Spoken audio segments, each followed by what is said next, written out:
Marcus Washington for making the cut here at Capital One Arena as Marquette plays Georgetown. It'll be Georgetown's first Big East Conference game of the season. Quick news, Donald Carey will not play tonight due to an illness. So last year when these two teams matched up, the Warriors lost a 16-point halftime lead. Marquette pulls off a 60 win that was played over at McDonough. Now, the Warriors are 6-6 on the year. In the first 12 games, we've seen a little bit of everything: the good and Amino Muhammad, the unexpected performances by Colin Holloway, and what just happens here in losses to Dartmouth and St. Joe's. Next up is the Big East season, and this is the way that the Warriors are going to have to find a way to make a run for the NCAA tournament. It'll have to happen here in conference play. This week's media availability, Ewing did say that they did not have full practice until Tuesday because of some COVID-related things there. Said earlier that Carey will not play tonight due to an illness. Ewing also talked about that Igor Efe isn't expected to play tonight. Dante Harris should play.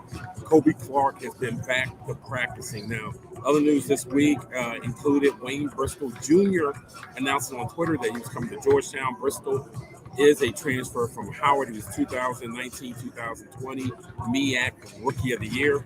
Ewing did, when asked, he did say that he wasn't sure if Bristol was going to play this semester. So Marquette's 9-6, 1-3 in the Big East. They got their first conference win in the last outing, pounding Providence 88-56. Prior to that, Marquette had lost 4 in a row.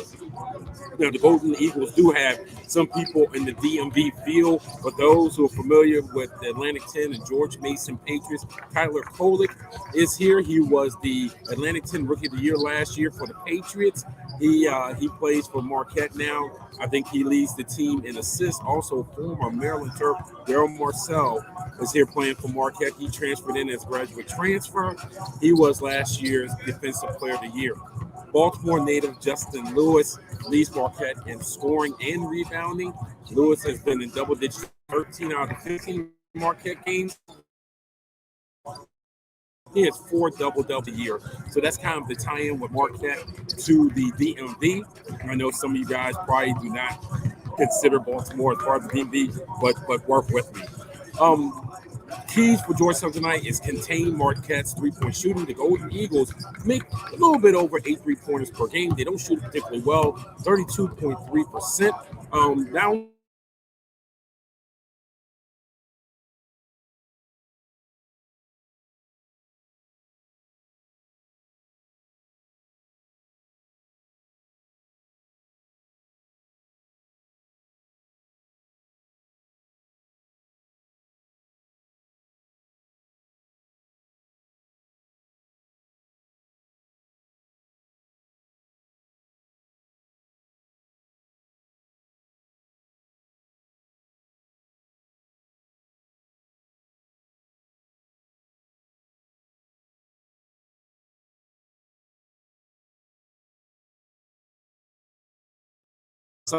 is done at every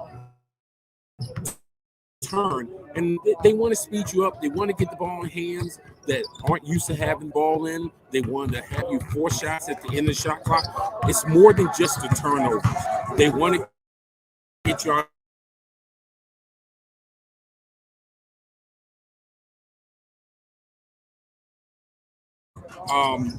Trapping spots on the court. Last but not least, the Warriors have to penetrate throughout the night. Look, they have to get to the front of the rim, off the bounce, dump down to the opposite box. Marquette, no matter what success you have early, they are not going to get away from their aggressive nature on defense. So what Georgetown's going to have to do is you have to have that early success, but that success has to keep going. They're not going to be a successful point doing. It's not how it rolls. It's not how Shaka Smart. So it's going to be constant. It's the constant pressure that Marquette will put on you to have to make the play, make the right decision. When you don't make the right decision, they'll try to get a live ball turnover, and they're pushing up. They love to park a guy. Their wings do a great job at running all the way down to the corner in transition, not just hanging around the wing 3-point spots that keeps that middle of the floor open. So again, Georgetown needs to continue to penetrate and dump, continue to penetrate and kick. Now, the penetrating kicks, that's going to depend on where Caden Rice is. Georgetown does a great job because if they penetrate to Caden Rice's side, what ends up happening is his guy usually does not pitch. That allows lanes to get to the front of the rim or get to the basket. If Caden Rice is on the